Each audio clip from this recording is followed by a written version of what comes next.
Oh,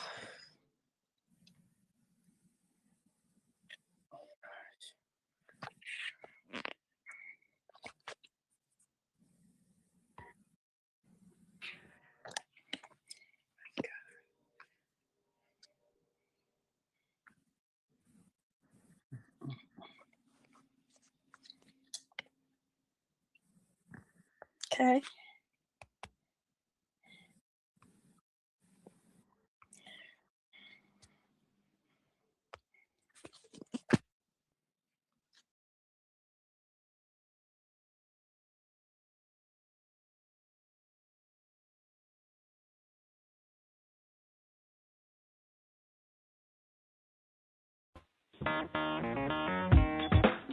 Women have the power to transform this world.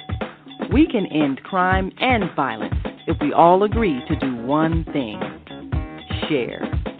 Let's share our wisdom, share our time, share our talents, share our finances, but most of all, let's share our love. This is the female solution.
Hi, I'm Naima Latif, and if you're watching this, that means you're one of the 4.6 billion people from around the world who are using an electronic device to talk to people.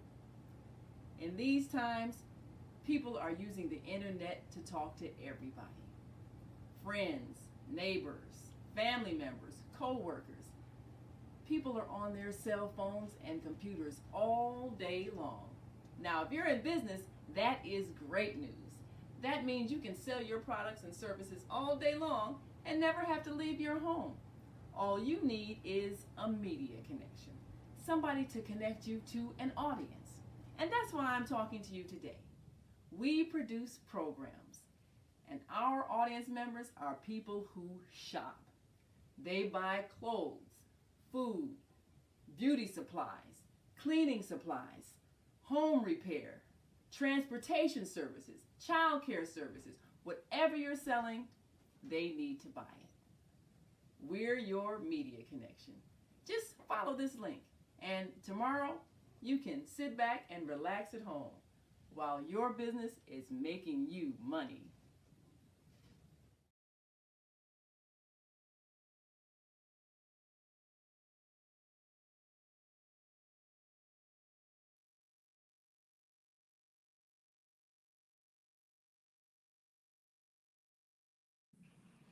Welcome to Let's Get Uncomfortable with Attorney Wendy Williams and Reverend Attorney Aaron J. McLeod.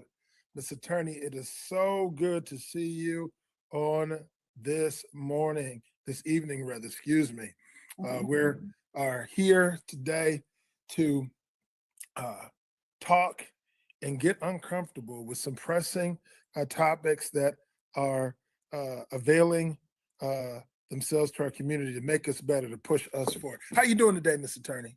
Well, I'm doing fantastic. I feel fantastic. You know, we'll at some point we're going to have to talk about a show about health, because I was very uncomfortable this morning when I awakened, but now I'm very comfortable and ready to get uncomfortable on this show. Wonderful, wonderful, wonderful. Well, on today for our show, we have a what I would call a provocative topic, one that will help draw us to some necessary conclusions about our community and how we can be better. And to that end, on today, we are entitling this episode, Are We Better Together? Are we better together? Are we better together?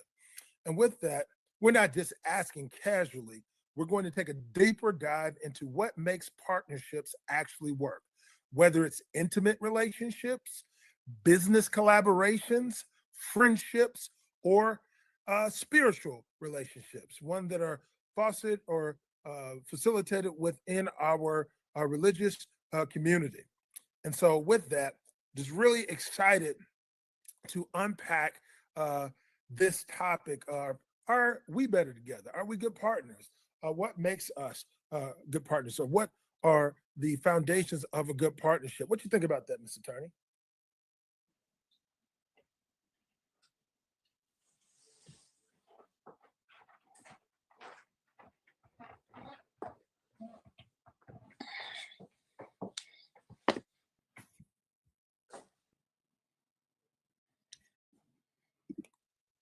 You there, Mr. Attorney? Oh yeah, Okay. you didn't miss me at all. All right. All right. All right. So where did we leave off at? We are leading our discussion tonight on are we better together? Are we That's better correct. together? And Unpacking. wasn't that was an interesting topic we developed, wasn't it? It was. Let's talk about how we came up with that topic. Okay. So there's a gentleman by the name of John Hope Bryant. I hope he doesn't mind that we kind of sprang off of his platform. It was excellent. And what John Hope Bryant did was compare the experience of the African American as opposed to the Africans who were colonized, and as opposed to the Africans of the West Indies. And he made two really distinct comparisons, contrasts and comparisons. He said that the West Indians and the Africans may have been freer longer, which means more of their culture, more of their language, more of their food, more of their traditions, even more of their religious practices were kept in place. But the economic opportunities were not there. So you find them migrating into the United States with strong family values because their families were not ripped and torn apart like they were in the Americans, in the Americas, in the North America, as a matter of fact, in the United States. And the United States Africans' experience was far more harsher, far more peculiar, and really greatly inhumane. The lynchings, the burnings, the no rights, the Dred Scott decisions as early as 1857, a complete civil war over whether or not the South would have to pay more taxes per head for their enslaved group, as opposed to the North, who were paying way more taxes and thought that it should be a little bit more equitable between the North and the South. And we're caught up in the middle. And we're caught up in such a way where, we may talk about this casually, but it was a painstaking, horrific experience with no rights, with no ability to respond, no self-protection, and at a certain point, a low self-esteem and the brutalization of the family. Now, in the Caribbeans, probably in the South Americas, the religions and the behaviors of the slave holders was just a little bit more humane, maybe about this much more humane. And also, those Africans that were kidnapped and enslaved in those areas far outnumbered the slave holders that were in those areas. So consequently, their families were stronger, and with stronger family ties, you have a higher self-esteem. Now the two meet. And there's a brother, I think they call him Tony Merck or something, M-E-R-C. He does a real good job of saying or in his podcast, Africans outside of the American Africans experience should be more aware of what that experience was for us, how it tore down our families, how men were held down while their wives and children were brutalized, while their belongings were burned, while all their efforts, Tulsa, Oklahoma, Rosewood, it continued even after that. And some people would say even to today in areas around this country. The book was written, 100 Years of Lynching. That didn't taper off until about the 60s. And what we had, as Dr. King put in place, was media. Now, having said all that, John Hope Bryant poses the question, are we better together? And the answer is definitely yes. And I mean, as far as the African diaspora, we definitely colonized, freed in the 1700s, or freed after the Civil War. We now have to sit down together and collectively acknowledge those experiences. Now, but at the micro level is the family. And so John proposes the question, are we better together? The answer is yes. Today on Let's Get Uncomfortable, we're going to discuss those different relationships, business, love affairs, family, mother, father, parents, children. Those relationship bonds will have to be elevated to the highest of the self-esteem that the family can achieve. So how do we do that? We're going to find out today. And some of this might make you very uncomfortable. Yeah. When you look at, I love how you broke down the dichotomy of, in essence, the African diaspora, how we are showing ourselves as a community in the first world, contemporarily speaking, and the diversification of experiences really speaks to this whole notion that we are not monolithic, even though our skins resemble similarities. And our cultural nuance based off of our experience, particularly how we landed here in America, and in first world countries like Great Britain and in Brazil, definitely provides context of our dissimilarities. And so with that, I think that John Hope Bryant, who is an amazing brother, I think his message is very consistent. I love to hear him talk. I think to a certain extent, in light of the aptitude of the average African American from a financial perspective, sometimes they may not be able to comprehend some of the things that he's saying, but he has Black people's best interest at hand. You could tell. Yeah. And, the adage is, travel light, travel far. And then you also have these adages about if you want to go far, go together. Two diametric bits of wisdom that I think ring true in certain situations. But for our survival, for the betterment of the African American community within its multi dimensions and facets, we must learn how to work together. And with that, we fail. And we just are brutally honest about our partnerships, the lack thereof, and our willingness to sacrifice and be each brothers and sisters keepers for the betterment of the whole. And we see um, recurringly that our counterparts of European persuasions will make us think that there is no solidarity between them. But at the first opportunity to show solidarity at the expense of people of color, they will do it. That is not conspiracy theory. That's not me being angry Black man.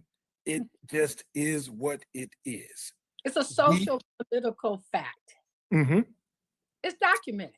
Yes, empirically, right? And so to that end, we must show some resolve. What are your thoughts? My thoughts on that are this. I hope tonight we can take a look at some themes. One of those is we'll explore how to evaluate if we're in a good partnership. We'll preview themes like jealousy, insecurity, mutual enhancement, inspiration.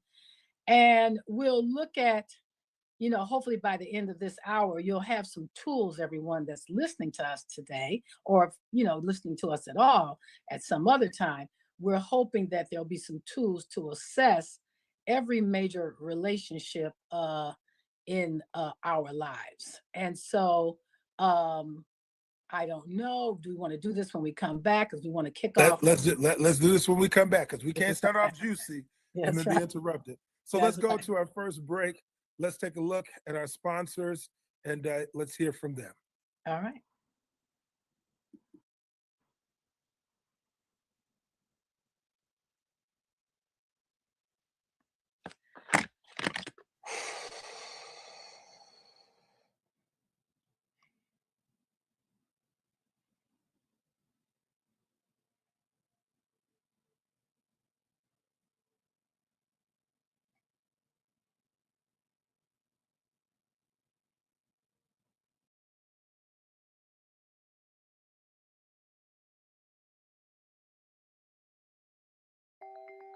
Everything we're made of contains light. From the sun that feeds our world to the energy that flows within us. With LifeWave X39, we've found a way to put that light to work. With X39, we achieved something remarkable in the field of wellness and science that others could not. By utilizing LifeWave's unique patented technology, X39 uses light to elevate GHK-Cu, a copper peptide known to support overall health and wellness. Unlike traditional light therapy, X39 uses the body's own infrared light to naturally increase vitality. By gently stimulating the skin with light, our non-invasive, non-transdermal X39 patches help you conquer your active lifestyle and pave a new way to vibrant health.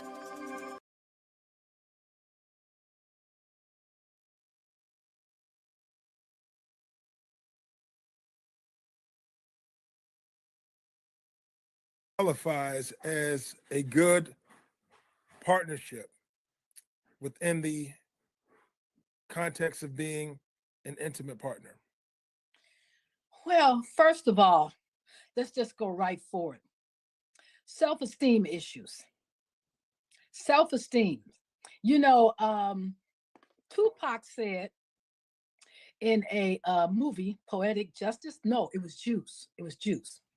He said in Juice, I hate myself. So you know I hate you. And that is probably as deep as you can probably go to start working through that, unpacking the self-hate. And my dating question. What was it like growing up with mom and dad? Because if you didn't see, if a relationship of value with added value was not modeled for you, then there's a very good chance you won't know. One, where your self-esteem lies. Two, that you've been traumatized. And three, now how do you get out of it? How do you get out of that? Where do you learn to be better together? Where do you learn that? And we know some of the things that has to be addressed. If you see, and you know me, if you see criminal activity, violence in the family, holics or addicts, and mental illness, it's just going to be hard. I mean, 32 years of law practice, I came down to those four. I can't even find 5, 6, 7, and 8, because if you're coming out of environment like that, 9 times out of 10, if you don't address it before you get married, you're going to drag all of that into the relationship. If you don't address those issues before you have children with someone, you're going to drag all that in, and then we're going to get that spiraling generation of issues. You got to get that out, because I'm telling you, those 4 things are comprehensive. And I didn't invent them. I just gathered the information year after year after year. What's the problem? Okay, so now you're past that. Okay, better together now looks like this to me. You come together in a relationship, I say, with each other's best interest at heart. Because you would want someone to keep your best interest at heart. And that looks like, gee, I wonder if I need to prepare his clothes or prepare her breakfast this morning, or, Jimmy Kimmel's wife gets up in the morning and she tells Jimmy, oh, he's at it again, and he just,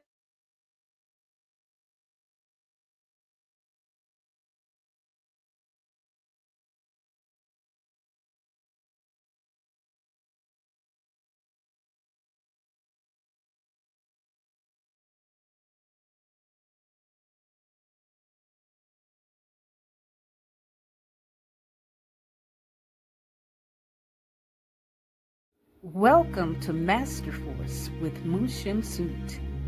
Join us each week on Thursdays at 7 a.m. Central, live on Facebook and YouTube on the Female Solution page, as we dive into powerful topics designed to assist you in mastering your life force. Our conversations feature a diverse lineup of experts, all dedicated to your growth. Tune in weekly to discover new ways to elevate your spirit and raise your vibration. And remember, we are ascending.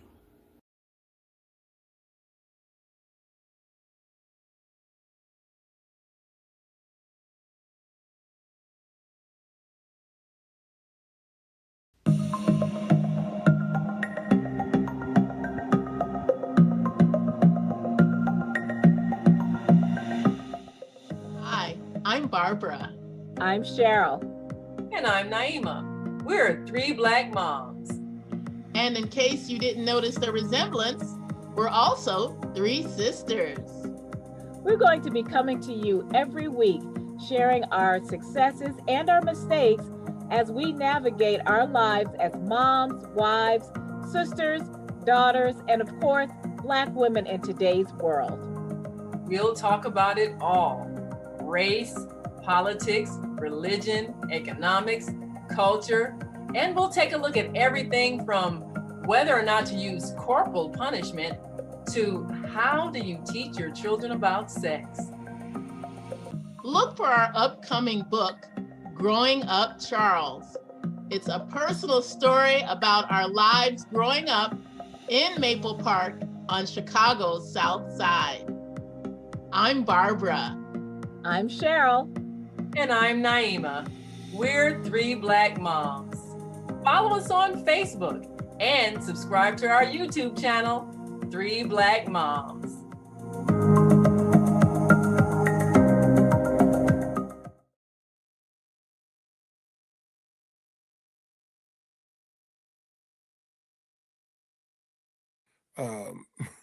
Within the religious context, we talk about the bride and loving unconditionally and providing and protecting. And we see it, within the Judeo-Christian perspective that a man is supposed to be a priest, a provider, and protector of his household. But then we also see within wisdom literature the Proverbs 31 woman. And so to that end, this whole notion of putting emphasis on intimacy and relationships and partnership is key. And then even in secular religions, young lady who I follow, talks about successful people. By and large, majority of high net wealth individuals are married. And within that, they're focused and they're working and they're putting time and effort into making that partnership work. But I'm going to digress and go back to your point that you're making, Ms. Attorney. Barack and Michelle. I think that's the most documented relationship that we have in the African American community, because he wrote the book, Dreams of My Father, and The Audacity to Hope, and then everything else he has written that may include how their relationship works. That's better together. Mm-hmm. That's better together. I like Jimmy Kimmel's and Molly's relationship. It looks from a distance better, together. I don't know if Jimmy has written a book or Molly has written a book about their experiences, but we know Barack and Michelle have written numerous books, several books, and his first two really spoke to, the difficulties, like trying to understand that he's running for political office, his trying to understand that she wants more help with the kids and balancing all that. And remember, they're right here from Chicago. So some of us had kind of a front row seat to what they were experiencing. But look at them, they're better together. So, now Rev, you were talking about some of the biblical citations that can help encourage, a couple. And I think couples do well when they are in society or in intra relationships with other couples, because they can share and they can strengthen each other. They can support each other. And as Michelle said, she and Barack were supposed to see Rob Reiner and Michelle later that evening when the unfortunate happened, and they have entered immortality before Michelle and Barack could meet with them at that time. So these couples, they strengthen each other, and we need some of that. Some of that helps. Keeping your spouse and in environments where that can be not enforced, but encouraged and supported. Support groups. It's interesting. I've been following, in particular, Black couples on social media. Oh, nice. And they're talking about, as they end out the year, that they're doing vision board sessions.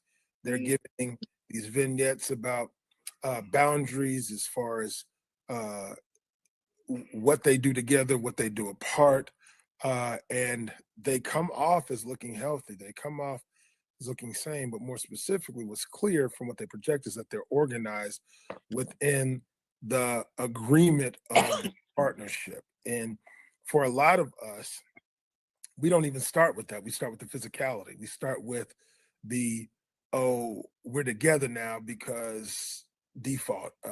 Sometimes children, sometimes this is the best option out. Um, it's for a lot of people, no matter your race, creed, social, your origin, but definitely your social location. We're not starting out with an article of organization or a blueprint or a path on what this partnership looks like. And I think you bring up a very, very meaningful fact that Michelle and Barack have documented their life. And for those who read and are intelligent, and that's not so much to say that you can regurgitate facts, but you can process information.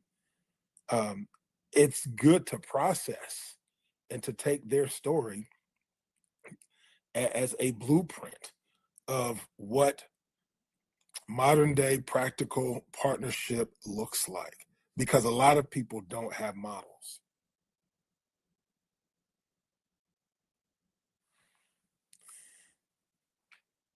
Can you hear you? I know. And what, I don't know, my phone, listen, a gremlin must be in the control room or something. I didn't even tell you, see, my hands were right here and it just went off. But one of the foundations that you speak to is the wisdom in literature. And I just want to, isn't this interesting? I'm going to do your part here. And that is Ecclesiastics 4:9-12, two are better than one. For those of you listening, you can check the details. Proverbs, the noble partner, trustworthy, brings good and not harm. That's huge. A girl was on a dating site once, and she said, I'm good. I got my resources. I'm happy. I'm looking for someone who is not going to disrupt that I already have. So that's part of what we see in Proverbs, if you will. We see a trustworthy relationship brings good and not harm, worth more than rubies. And the application is character and integrity matter more than extreme or external, qualities. Proverbs 27:17, iron sharpens iron. Partners should challenge and refine each other with the best interest at heart, not competitively, but with their best interests at heart, especially if you have determined that that relationship you're in is with a person who has some aptitude. The application would be a good intimate partner facilitates growth and not stagnation. And lastly, the Song of Solomon, celebrating intimacy, mutual delight and affirmation. Application is the joy and celebration that should characterize intimate bonds. And all of that's going to go straight to credibility, reliability, intimacy, and low self-orientation. The team is the first mindset. What would you remember the bracelet everybody used to wear? What would Jesus do? It's a moral question. It's a more if you can't figure it out, what would Jesus do? You see, and when you set that standard, you reach for it. Trust me, you will find it. So I'd like to add to this discussion that we've got to take the time. I have so many friends or clients who say, "Oh, but he was speaking so sweetly." What's the song? Plucking my heart with his fingers, or killing me softly. Killing me softly with words. And I'm usually outside of that relationship, And she's hearing one thing, but I'm seeing and hearing something else, you know. And I do my best to kind of, Wendy, be quiet, because you don't know how they're going to work this out between them. So I try to be that girlfriend that just listens, but I'm listening for my friend heading towards a cliff, and I might just do a little pullback, and I may say, well, how did you feel when he said that? You know, uh, what do you think he meant by that? You know, without saying, girl, I'm telling you, that's the wrong man, you know, without going there, you know. And and my girlfriends are smart and they're intelligent, and you know, sometimes they just want you to listen to how they're receiving the information. But I'm still kind of like, I hear something else, because you know, he doesn't have his tongue in my ear. He's got his tongue in your ear. So Mr. Attorney, I can see exactly what's going on here. And I just like hoping and praying that it's just part of the magic of romance. now, Mr. Attorney, I got a question for you. Yeah. I got a question for you. Mhm. All right. But we're going to come back and answer this question. I'm going to give it to you Good. after this break. But my question to you is, what does love got to do with it? Come back, stay tuned. We'll be right back after a word from our sponsors.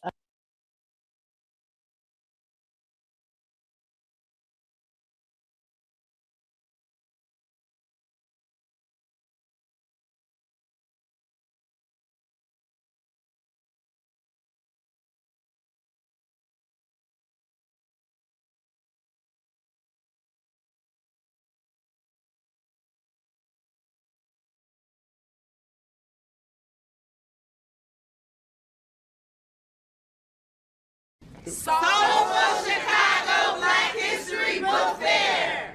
Hey family, this is Charles Humphrey of MCH Publishing, and I'm here with Ashada, and we at the Soulful Chicago Book what? This is the Soulful Chicago Black History Book Fair, slamming.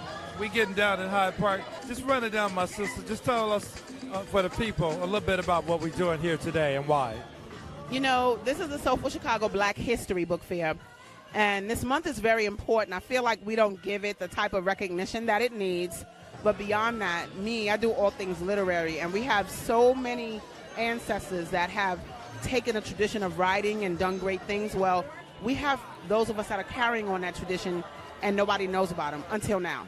So the Soulful Chicago Black History Book Fair is allowing us to tell our stories according to ourselves for our own benefit. And it's just beautiful. I mean, she could have been here today if you wasn't here, but if you were, it's been amazing. People came in consistently, children, and we have children's authors, we have nonfiction authors, we have fiction authors. This is really good, and it's about taking our own power in our own hands and doing what we do on the literary tip, though. Right. I gotta work, but I can't help it. Everything going too smooth. Now I just about bring my African shit like this. Bring it back.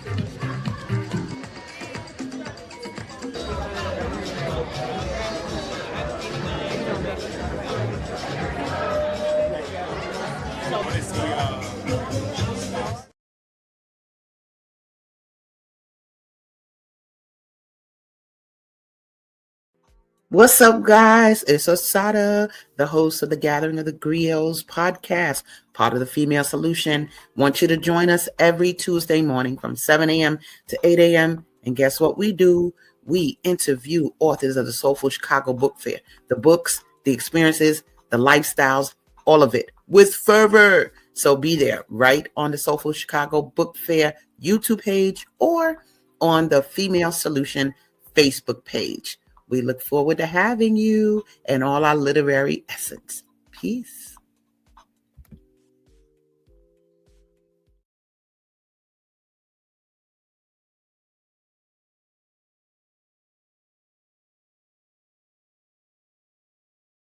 That my question to you is, what does love got to do with it, right?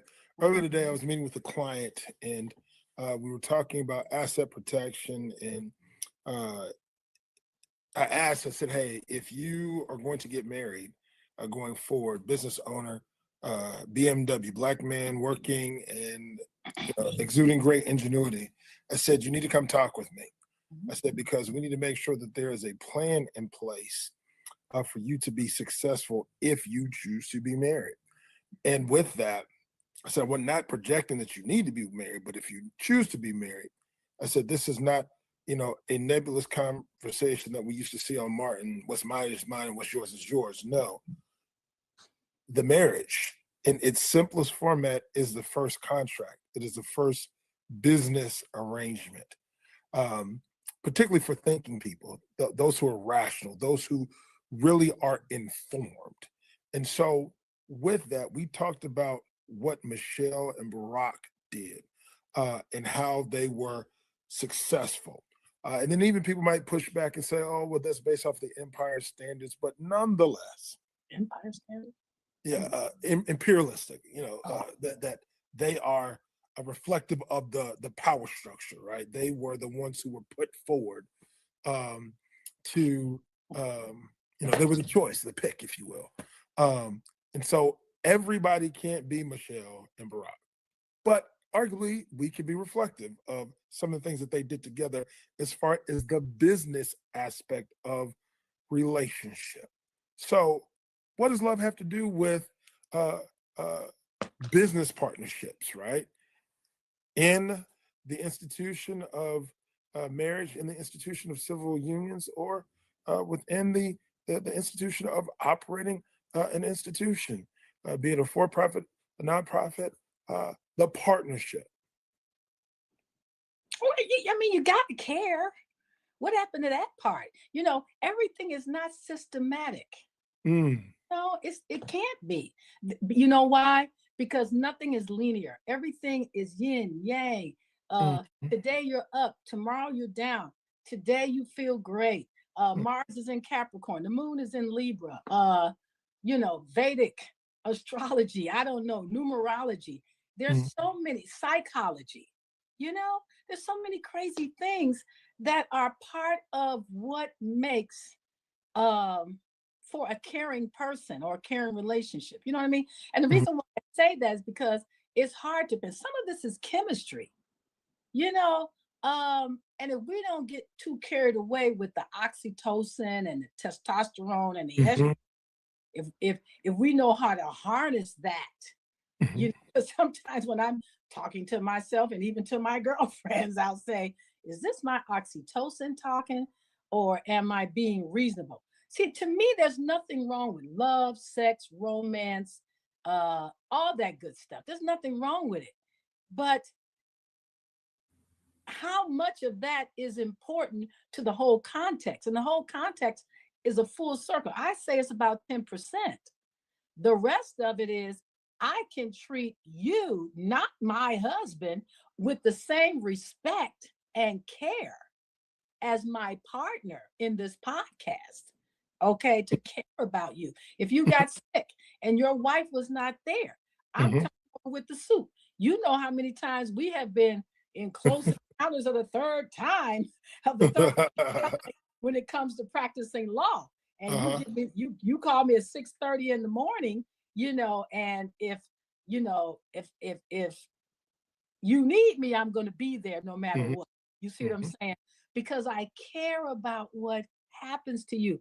That's what love has to do with it. I know the song is, real trendy and, snappy and stuff. But at the end of the day, that really doesn't help you. That helps her now. She got all of her Grammy awards for that. And we like that kind of stuff. But in the early morning light, when the sun is rising on the horizon and is right in your face, love and care does have a lot to do with it. Even with the emojis now, I think they have a love emoji, then they have a care emoji. You have to, first of all, you have to like yourself. Get back to John Hope Bryant. You have to like yourself. And if you don't like yourself, then how are you going to like anyone else? If you don't care for yourself, your teeth, your hair, your body odor. I went to get a massage today. I cared about the masseuse. So I put on a nice fragrant body oil and I scrubbed my feet so that she doesn't have to have an unpleasant experience with my body. I remove the nail polish, so I don't, what do you care about yourself? Mm-hmm. Than to care about others. When I'm at the grocery store, I shop for a family and I say, oh, you know what? She's gonna like the tiramisu, or he doesn't eat beef, he doesn't eat pork. That's caring. And those kind of things, once my brother said something to me once. He said something about, are you there, Reggie? I think he's behind me now. And Reggie, remember the time you asked me about sharing space in the bathroom? This is something real simple. My brother said, you don't leave any space for me in the bathroom. And I got, come on into the camera. We're live. This is my brother. And one day he asked me, wave at the people. Okay, I can't see where I'm at. Where am I? Right here. Okay. The world renowned. Yeah, Reggie Reg. We love you, brother. Yeah, what's going on, brother? Man? Peace, brother. Peace. Yes, sir. And he blessed me when I was a youngster on Def Comedy Jam. Thank you for your work, sir. Thank you. Oh, yeah, that's what's up, man. No doubt. And so, this is my brother. And I tell him all the time, I said, I don't care how mad I get with you, you're still my brother. And also, and when he asked me, because you know how women are in the bathroom, we spread out, And he said, are you going to leave me any room in the bathroom? I said, sure. So I went out and bought the apparatus that he would need to store his, things in the bathroom. That's what love has to do with it. Now, to your point. I'm glad he's not here, but I used to change his diapers. And to your point, okay. Right? Yeah. As linear as I was making it out to be, I'm glad that you pushed back, right? Yeah. Now, there's several dimensions of love, right? Eros, erotic love, philia, brotherly love, storge, a love agape. That's where I was going. Agape, the unconditional love, right? Because there are people in relationships. I heard a young lady say one time that, particularly utilizing men, that you have men who may like being intimate with women, having sex with women, like certain interactions, but they may not actually like or love or respect. It's just a physical But my point in saying that is just because the physical attraction does not equate to care and concern, right? No, it doesn't. It's transactional, as the kids would say. This is all transactional. But I find that, in particular, my business relationships, in my community partnerships, I don't engage if there is no care and concern and compassion, right? And sometimes we universally are partnered with people where that compassion or that care factor is questionable, right? The ups and downs that you're talking about, the yin and yang. For my wife, I want for her to be taken care of. I want, if something were to happen to me, I want her life to be an extinction of my caretaking that I think I provide. I know I provide now that I'm alive. And I'm not so egotistical that I would say that if something happened to me, that I would not want somebody to come in and be her priest, her provider, protector, because I want her to be cared for. Yeah. But with that,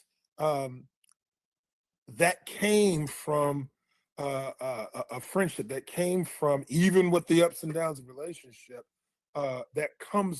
there's something that comes with it, but it comes with how I, to your point, love myself, love my mother, love my sister, and want that to be projected onto women in my life, right? Be it my wife, be it my business partners who are women, as well as men, right?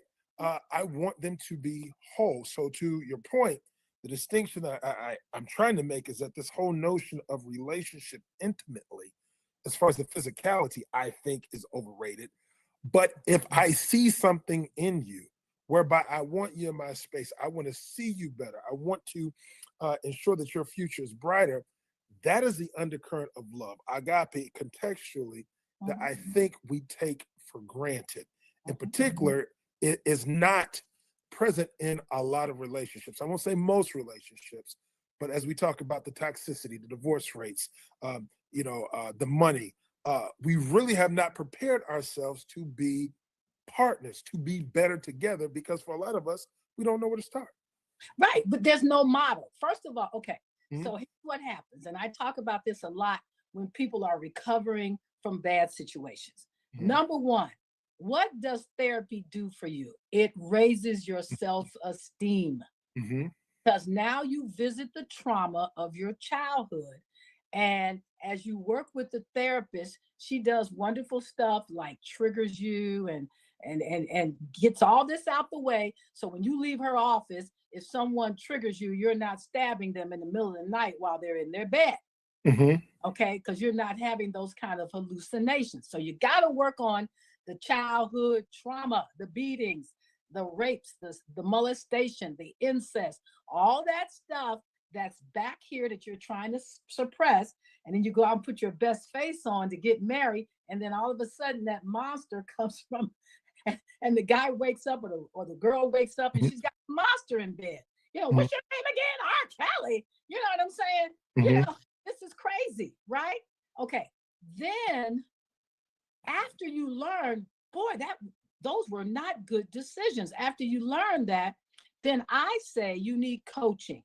And they develop life coaching, because you can get thrown out of therapy brainstorming with them unless that therapist is willing to also do some life coaching with you. And then after life coaching, you can pick up a book and get some advice. Like we do as lawyers, we go to whatever that information is in that book, and we can synthesize that. It's called critical thinking skills, because we're reading, we're understanding, and at our hearts, we understand we're good enough, we're smart enough, and people like us. So we're experiencing life now. We're dealing with our trauma through therapy. We don't impose our childhood issues on our intended or the object of our affection. We deal with that. If you're going to go out with somebody on Friday night, go to a meeting, go to an AA meeting, go to an Al-Anon meeting, dump all that there, and not on while you're roller skating or while you're dancing or while you're watching a football game or doing trivia stuff. Don't, I know, right? You're fine. No, someone let the cat in here. And he just dominates whenever he comes in. He wants all this attention. Quick question, Mr. Turner. Yes. TLC had a song where the hook says, "What about your friends? Will they be around?" Now, when we come back after this break, yes, I need you to opine about friendship. What determines if somebody should be in your inner circle or your outer circle? You need to stay the hell away from those people. Come back, join us with the last portion of our show after we hear from our sponsors. That's a lovely cat. This is Pootie.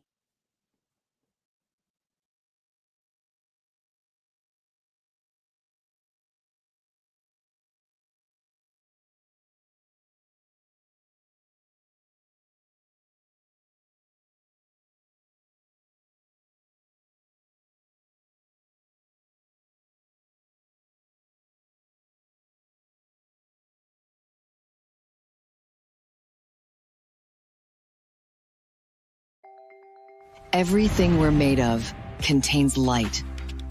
From the sun that feeds our world to the energy that flows within us. With LifeWave X39, we've found a way to put that light to work.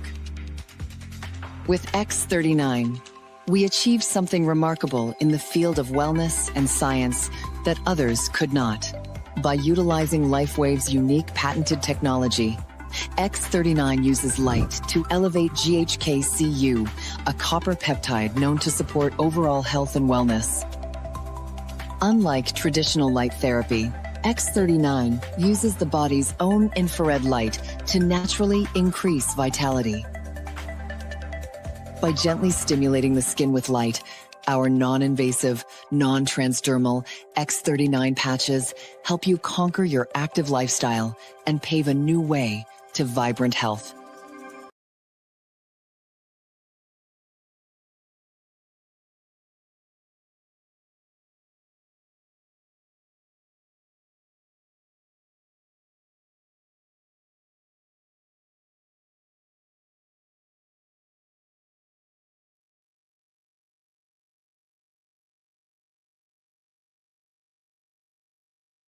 We began, we finished working out, which was a very difficult criminal case, looking at 15 to 21 years, and it came way down from that. And so not everybody's going to like you. And in fact, I didn't think she liked me during the time period. It didn't stop me from being fierce, and it didn't stop her, if she did not like me, from doing her job. Mm-hmm. Okay, she did her job. Now, to me, friendships, whew, some friendships are about as close as some intimate relationships, you know what I'm saying, without the sex. Some friendships can be really close, Mm-hmm. but platonic. Mm-hmm. Okay, but the analysis, if you will, is still the same. Where are you with your trauma of your childhood? Have you worked that out? Where are you on your addictions? And that includes shopaholic, vapors, casual marijuana smokers, all of that. So how do I manage that? I just try to be with people where I can be with them. If they're going to smoke marijuana, which is now legal, I'm not going. Mm-hmm. It's just that simple. If it's the wrong kind of guy, I'm not going to okay it, but I'm going to be quiet. And I tell all my girlfriends, remember now, I'm a lawyer, so I read a lot of police reports and a lot of psych evals. So I'm not like some of your other girlfriends who are like, oh, and girl. Usually I'm sitting there going, oh my gosh, she doesn't know this guy this is not going to make it. But I try to be a girlfriend. And sometimes they'll call me up and say, I just want you to listen. Okay, I'll just listen. That's a friendship.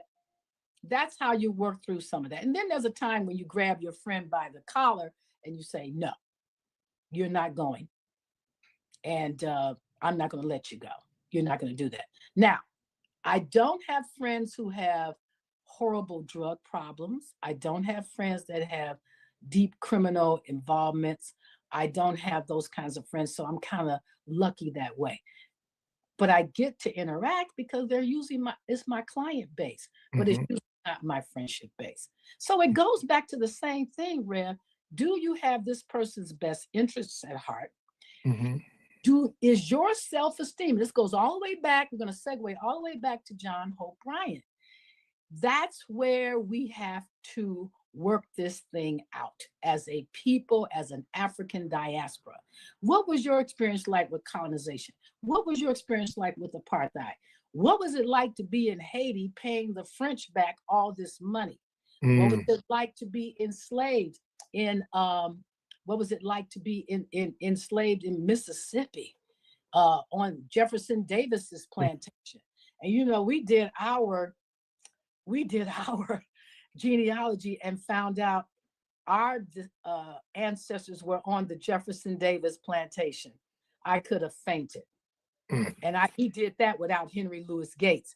So, what was that experience like? An African once said about African Americans, he said, they ain't Africans, those are Americans. He had a point.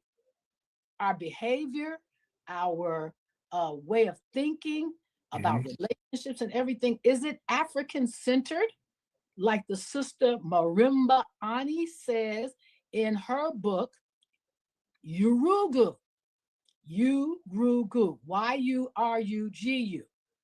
And she analyzes the European-centered behavior by using an African model, which we understand to be what? The first model. Because we're the first people on the planet. So how were we interacting with each other? What were we doing? How were we, interacting with each other? So when we start talking about the conversation, which is where this is. You and I took it to intimacy, partnerships, platonic friendships, but he was talking about a people as a whole. And there's going to be and has to be a lot of healing and dialogue that takes place, just like when you're sitting in group therapy. Hi, my name is Wende, and I'm an alcoholic, or I'm part of the African diaspora. I'm a descendant, ADOS, a descendant of a slave in America. You know, I'm a person of color. I'm from Guatemala. We have to sit down and I'm an African whose first language is Spanish. I don't know my African language because I wasn't able to receive that culture. Remember Kunta Kinte, they kept calling, what was the name they kept calling Kunta? I forget. Toby. Yeah, Toby. So he loses his culture. You know, what does it mean to go out and say, this is the only thing that is greater than yourself? To the point that they're out here in the backyard somewhere in Chicago saying, Daddy, why are you out in the backyard, with the baby? I don't know. It just seems like something that we've always done in our family. When there was a full out celebration about, behold, the only thing greater than yourself. You know what, Reb? We're coming down to the last few minutes. I think we need to continue this. You're absolutely right. We'll come back. We're going to do a part 2. We'll do a part 2 on this one because we got to flush out the utility of these spiritual connections as well. And are they doing us any good, or are they doing us harm? So we're so thankful for you all tuning in today for Let's Get Uncomfortable show with Aaron and Wende. Are we better together? Stay tuned for part 2. We're thankful for this wonderful broadcast that allows us to come and share insight. I really enjoyed you today, Miss Attorney. And I enjoy being here every Wednesday with you, the first and the third Wednesdays from 7 to 8 p.m. on Let's Get Uncomfortable show, sponsored by The Female Solution. Amen. Happy holidays. Be blessed.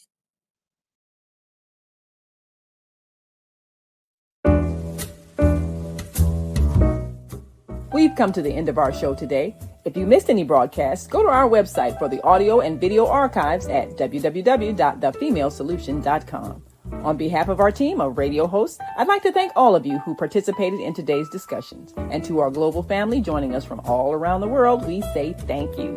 To our family in China, xie xie. India, Dhanyavad. Japan, arigato. Korea, kamsamnida. Russia, spasiba. Germany, danke. Poland, dziękuję.